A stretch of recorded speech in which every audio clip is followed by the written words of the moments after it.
Angelina Jolie at the military enlistment office. The star came to Ukraine, but her driver was drafted. The battle for Pokrovsk. Ukrainian defenders once again raised our flag on the city council building and moved forward. Half of Russians are without power. A massive attack on the country's largest hydroelectric power station. And in Donetsk, a huge base with Shaheds and an ammunition depot was destroyed. The losses are colossal. The royal family. 24 of Putin's relatives work in government bodies. Shocking footage. Ukrainians shot down a Russian drone just a few meters from a residential building. Shocking investigations into Russian sex espionage in Silicon Valley.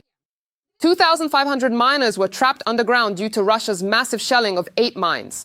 Hello, my name is Karina Klishun, and right now here are the main stories. But first, please like this video and subscribe to our channel so we don't lose each other on YouTube. Angelina Jolie personally came to Kherson.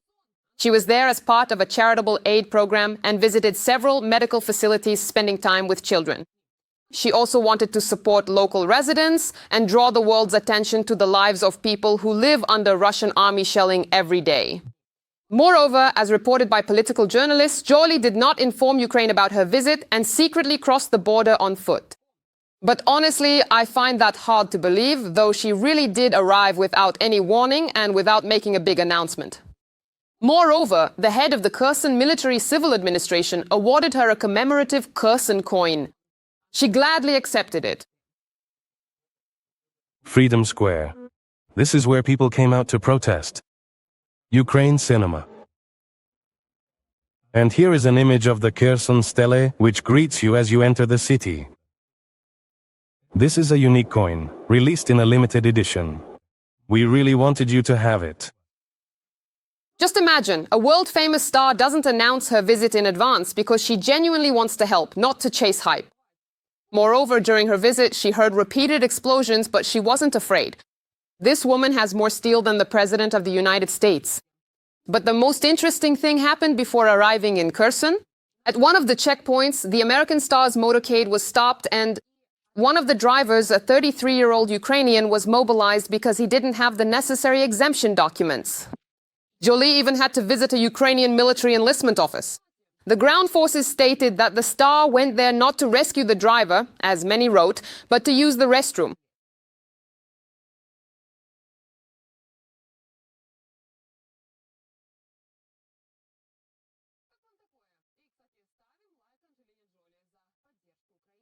And now about support. Reading the comments under previous episodes, I see that many of you are watching us from Kazakhstan, Moldova, Europe, and even the USA. We Ukrainians are very grateful to you for your support and proud that we have such reasonable viewers. Write under this episode where you are watching us from and whether people in your country support the fight against the evil empire. I truly enjoy reading your comments. And for now, we continue. The most interesting part is coming up next. The fight for our freedom continues on the front lines, and this struggle is very difficult. In the past 24 hours, 276 clashes were recorded on the front line. The hottest spot, of course, is Pokrovsk. That is where the Russians are throwing all their forces to try to capture the city. There were 100 attacks there in the past day. According to reports from the General Staff, Ukrainian fighters are blocking the enemy and fighting off attempts by enemy infantry to gain a foothold. This is especially difficult at night. Assault troops from Skala showed how it happens. You'll reach the intersection. That's the drop-off point. The drop-off point is at the intersection. Bram, bram, bram, bram. Get out of the vehicle. Everyone's alive. I see everyone. Everyone get into the house that's lying down. Get the guys out of the grove. Carefully check each other. Check to make sure there's no bleeding. Because in shock, you might not feel anything right away. Copy that. Minus. 300 minus. Phew, good job, guys. Well done, men. And at the moment, intensive search operations are underway in the city. And in fact, street fighting as well. Fighters from the 3rd Regiment with the SSO showed how it happens. let's pick up the pace.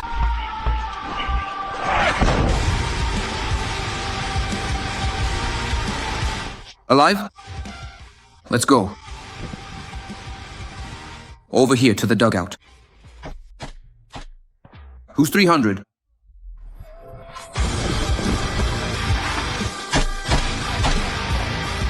Not ours, not ours. Copy, we need to leave. Hands up. Hands up, I said. He could have anything within reach. He's got a grenade there. We'll find out now. If anything happens, I'll run back. Sector. The Russians are trying to do everything so that people in Russia believe the city is already under their control, hanging their flags everywhere. But the fighters of the 425th Separate Assault Regiment, Skala, returned the Ukrainian flag to the city council and cleared the building of Russians. The flag is secured. Plus, you are the best. Get into cover and stay in touch. The General Staff also reported that there is no encirclement of our units and forces in the Pokrovsk-Myrnograd agglomeration. But the Russians are trying to gain a foothold. There is no encirclement of our units and forces. Measures are being taken to block the enemy, who is trying to infiltrate and amass forces in the city of Pokrovsk. Active resistance is underway against attempts by enemy infantry groups to gain a foothold. Since the beginning of the week, Russian troop losses in the Pokrovsk direction have amounted to 249 occupiers. Of these, 159 are irrecoverable losses. 7 UAV control points, 26 vehicles and motorcycles, a tank and an armored combat vehicle.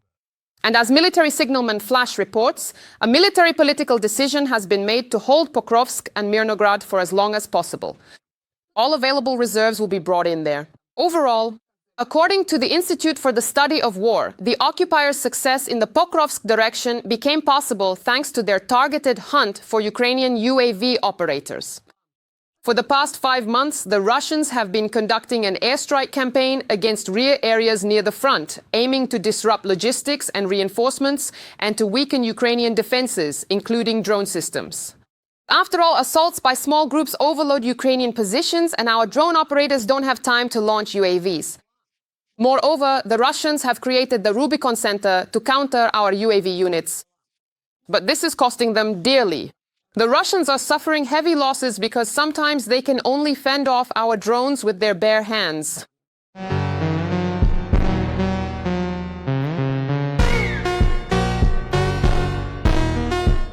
I never cease to admire the courage and heroism of Ukrainian soldiers.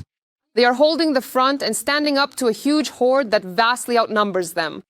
That's why I urge you to support the armed forces of Ukraine, and if you can't do so financially, write us words of encouragement in the comments. I know they're watching us. Nuclear war? Maybe.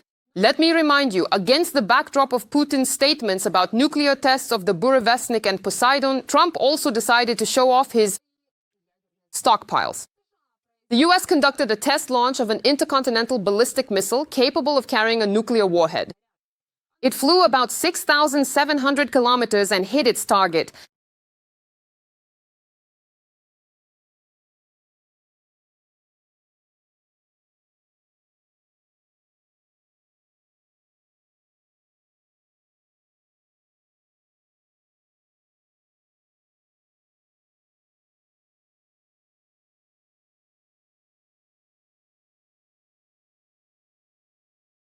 Of course, the launch was carried out without a nuclear warhead. In fact, this is Trump demonstrating strength against the backdrop of the nuclear ambitions of both Russia and China. Naturally, Russia responded to this. At first, Putin stated that Russia wants to be friends with all the peoples of the world. Our country, to be clear, threatens no one at all.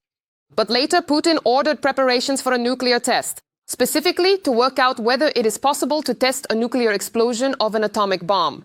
And to formally submit well-coordinated proposals on the possible start of preparations for nuclear weapons testing as appropriate. Let's proceed from this. I await your report. Once again, the US is testing missiles without nuclear warheads. Russia wants to test a nuclear weapon as a whole. Moreover, Russia's defense minister Belousov says that full-scale nuclear tests should be conducted immediately, because the US allegedly wants to strike Russia with nuclear weapons. Given The above, I consider it advisable to begin preparations for full-scale nuclear tests immediately. The readiness of the Central Test Site forces on the Novaya Zemlya archipelago makes it possible to carry this out in a short time frame. Belousov also imagined that the US allegedly practiced a preemptive missile nuclear strike against Russia in October. Thus, Russia wants to justify its actions. This is something the world hasn't seen in decades. Russia hasn't done anything like this since the Soviet Union in 1990 and the US since 1992. That's why nuclear war is quite possible. After all, we're dealing with a sick psychopath. Such blackmail from Putin is extremely dangerous. Someone remind Putin that there are no winners in a nuclear war. Russians also keep hearing explosions. Last night, a strike was carried out on a storage, assembly and launch base for Shaheds in occupied Donetsk. There was also an ammunition depot there. The development of this complex target turned into a painstaking intelligence operation lasting several months, pieced together from small fragments.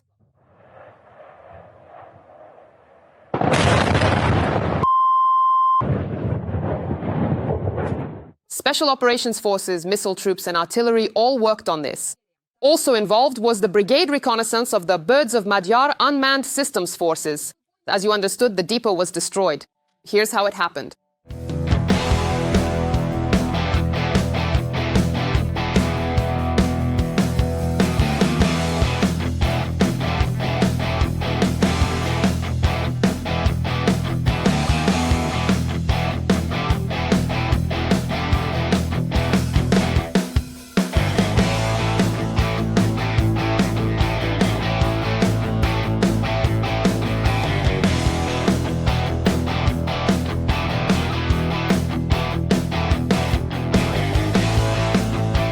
There were also strikes on the energy sector that finances the Russian army. There is a fire in Krasnoarmysk near Volgograd. A Lukoil oil refinery was hit there. One of the largest power plants in the Kostroma region is also on fire. Exactly. At first, something hit one of the pipes, which is now shut down. Like basically this one here. First there, and then where all the pipes are located. The Kostroma GRES is the third largest thermal power plant in Russia.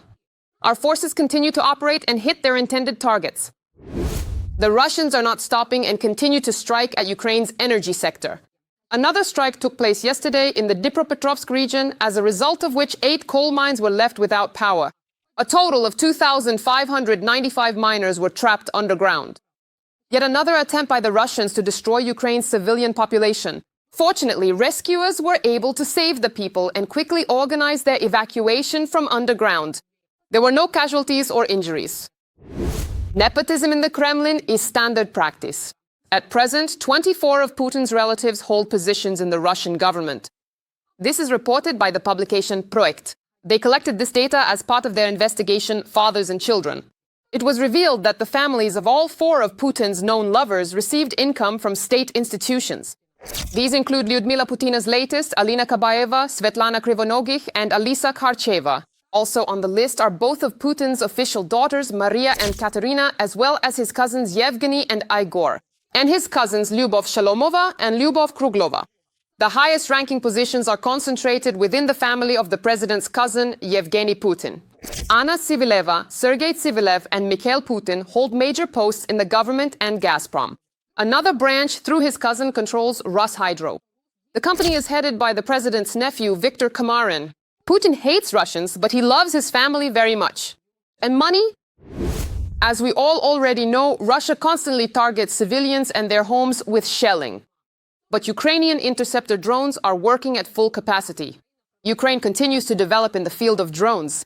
And here is a moment showing how the interceptor works. Right above a residential building, it shoots down a Russian Shahed protecting people. Moscow residents need to prepare to survive without heat and electricity. This is evidenced by the systematic and precise strikes by Ukrainian defenders on the energy infrastructure of the Russian capital. What will happen next? Let's watch. Ukrainian drones are striking the Russian energy system more frequently and on a larger scale. On the night of October 5th, Ukrainian UAVs attacked energy infrastructure in the Vladimir and Oriol regions. In Vladimir, the strike hit a 750-kilowatt substation in the suburbs.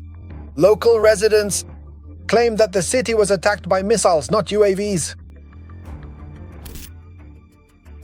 Killed.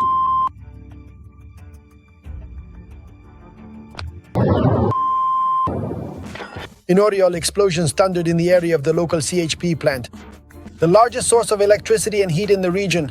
The attack was most likely a missile strike, since the video contains neither the sounds of air defense nor the buzzing of drones.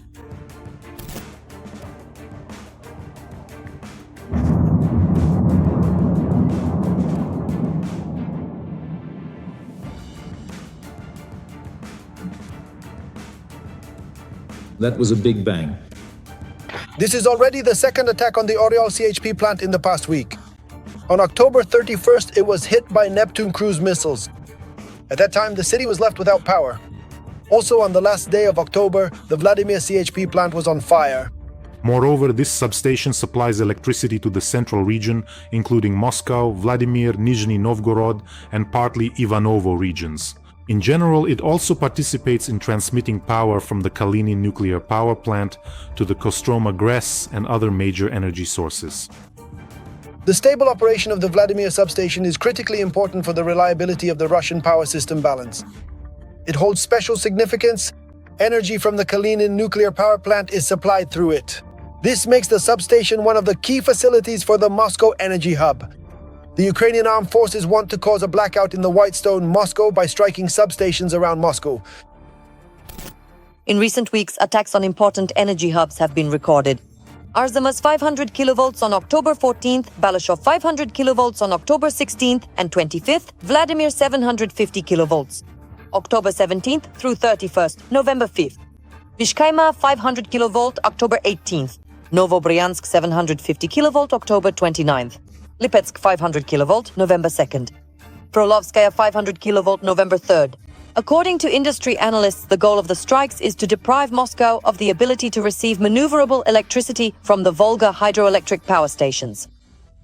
Before these strikes on substations, the head of Unmanned Systems Forces, Robert Brody, warned that Muscovites should start preparing for blackouts. A blackout is nothing to be afraid of. The SPS birds, together with other components of Ukraine's deep strike defense forces, promise you a rapid, albeit forced, adaptation. But you'll manage. Matches, flashlights, candles. By the way, take the opportunity to use your favorite battery-powered garlands too. We won't be informing you about every 750 kilowatt, 500 kilowatt, and so on installation damaged by the birds.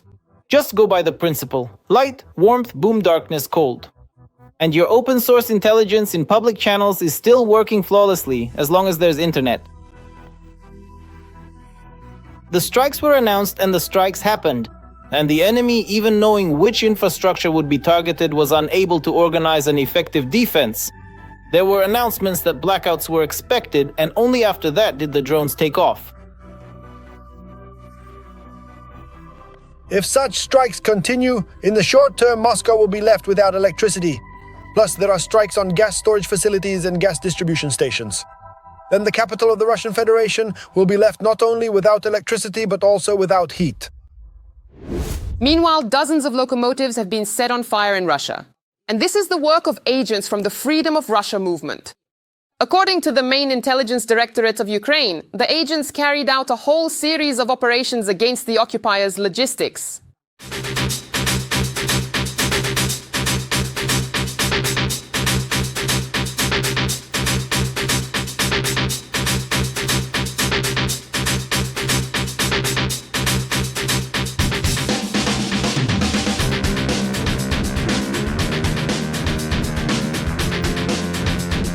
As a result of the operations, the control and power supply systems of a dozen machines were burned. The movement of Russian military cargo has slowed down significantly. Bravo! Year-round conscription has been introduced in Russia. Putin ordered continuous mobilization and the involvement of reservists. Let's look at all the details. The cannon fodder conveyor, Putin has signed a law on year-round conscription into the Russian army. We feel confident, stable, and despite certain losses, of course, they will be connected. This is due to many circumstances. The new law allows military enlistment offices to work without interruption, and it will become even harder to evade service. Well done. Victory will be ours. Definitely. Victory will be ours. But this optimistic attitude will soon leave these heroes. Never go to the special military operation. You will end up in... The number of people we've lost, it's just... And you'll lose even more because Putin is doing everything for that. For this, according to the new procedure, army selection will take place throughout the entire year from January 1st to December 31st, not just during the spring and autumn drafts. All of this is evidence that the Russian Federation acknowledges the catastrophic nature of its personnel losses and its failures to accomplish even tactical-level objectives in the so-called special military operation. According to the new rules, draft notices can now be posted in the state electronic registry, and the deadline to report to the military enlistment office must not exceed 30 days from the date the notice is published. A roundup is already underway across the territory of the Russian Federation. First and foremost, it has affected citizens of the Central Asian republics. In addition, it should be noted that this decree will lead to an increase in the number of Russians who leave the territory of the occupying country. Let me remind you, as a result of the so-called first wave of partial mobilization, according to the Russian side's own estimates, more than 1.5 million citizens left the territory of the Russian Federation. At the same time, Putin signed another law that allows reservists to be involved in guarding critically important infrastructure facilities. Russian media note that this is about strengthening control over military and energy structures. Apparently, this is precisely about the covert nature of the mobilization. In other words, under the guise of involving reservists, those citizens of the Russian Federation who are part of the so-called combat reserve and have signed the relevant documents with the Ministry of Defense of the Russian Federation, they will be mobilized. Apparently, they will be sent directly to the front line of combat. That is, strategic facilities will now be protected right at the zero line. Simply put, Putin's new rules effectively legalize year-round raids and constant pressure on conscripts. And while the Kremlin dictator makes decisions from his cozy office and claims that Russians are voluntarily lining up to go to war, we have... Our guys are going voluntarily, they're coming on their own. And we have 50 to 60,000 guys a month coming on their own. At the front, Russian soldiers cursed the day. Some were lured by money but ended up with nothing. Others were simply deceived and thrown in as cannon fodder. My head cleared up real quick. It took me literally 3 or 4 months to fully understand the reality of the situation. I'd rather get locked up, go to prison or whatever, but I'm not going back there. Since the start of the full-scale invasion of Ukraine, the aggressor country Russia has lost about 1.5 million soldiers. Since the beginning of 2025, 336,000 Russian citizens have signed contracts with the armed forces of the Russian Federation. And now attention, according to British intelligence estimates, the losses of the Russian occupiers from January to November amounted to 353,000 military personnel.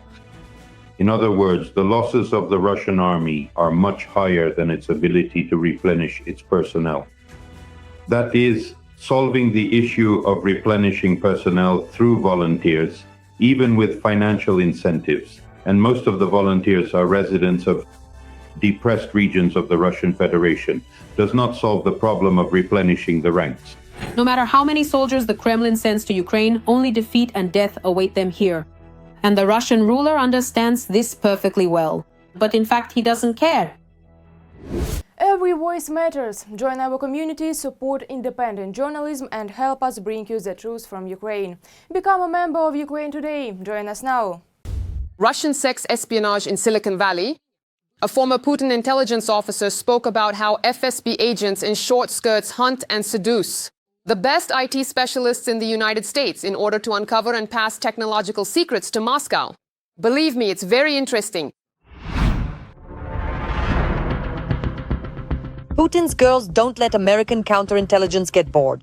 The Kremlin sends its skirt-wearing spies into the Holy of Holies, California, a place where political influence, huge amounts of money, and the technologies of the future are concentrated. 20% of all active FBI cases related to counterintelligence and intellectual property involve Silicon Valley. It is here former American counterintelligence officers told Politico that Russian interests and their methods of operation are most clearly observed.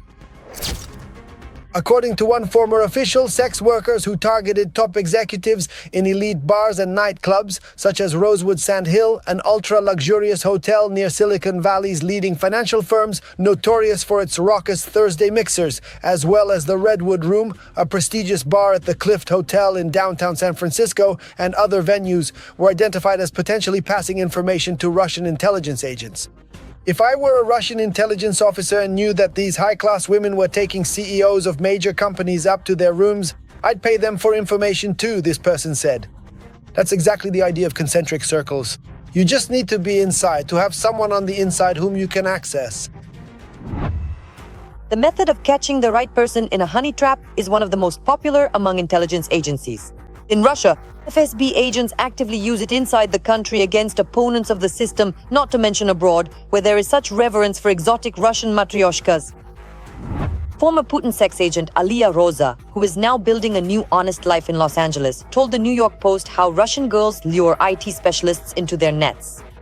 First, they skillfully catch the target's eye, and then they start bombarding him with their love, creating a strong psychological attachment of the target to the agent. They create a bond where you and the agent understand each other and the rest of the world is bad, you see? They also use fear, create stressful situations, and employ FOMO, the fear of missing out. For example, oh my God, we have to do this right now. If you don't give me this data, this information right now, I'll be punished, you'll lose me forever. In other words, they create this kind of fear. You have a strong connection, you text each other every day, you know everything about each other, what you eat, how much sugar you put in your coffee, everything. You get used to this kind of bond, and then your fake girlfriend says, oh my God, if you don't tell me about this, I'll disappear from your life forever and you'll never see me again. According to the former sex agent, this works. People who are tech-savvy and handle billions are still susceptible to manipulation through their ego and sense of self-importance. But interestingly, experts note that when a sex agent is exposed, their victims usually prefer to keep quiet. Most people are incredibly naive when it comes to espionage and technology theft. First, they assume that this doesn't happen. Second, they don't know how to recognize suspicious behavior and they don't know what to look out for. And third, if something really is compromised or stolen, they are often afraid or embarrassed to report it, fearing damage to their reputation. In cases where information about data breaches was confirmed and companies failed to take action, even former US counterintelligence officers themselves filed anonymous complaints. According to them, Russians, along with the Chinese, are testing all modern methods of recruitment and pressure in Silicon Valley.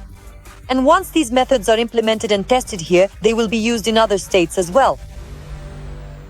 And now briefly about how Putin doesn't like uncomfortable questions, especially when it comes to the war. The Tsar recently met with his subjects. Of course, he pretended to care about everyone, talked to everyone, and acted as if he loved them all. It's unclear which of his doubles it was, but he clearly didn't want to hear the request of a little girl. The daughter of a Russian soldier who is already dead asked Putin to bring her wounded uncle back from the front to a hospital because no one is treating him. And what would you ask for so that I could ask for it for you? Well, my uncle is at the front right now. He was wounded in the arm. He was in the hospital, but he isn't being treated at all. And now they're sending him on a mission. And I would like him to be transferred to a good hospital in Russia. We'll definitely find him, all right? Anton Fisura. Absolutely. Thank you for... Do you remember him by any chance? When I tell him, he'll get used to it. Thank you. He made a bunch of promises and left. And a couple of hours later, the video was edited, cutting out exactly this part, so that Russians don't remember that no one is going to treat their soldiers. The main thing is to save face, not to save your own people. How do you like our news?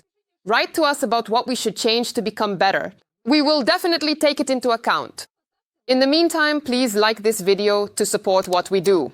And be sure to subscribe to our channel Ukraine Today so you don't miss the next episodes. See you!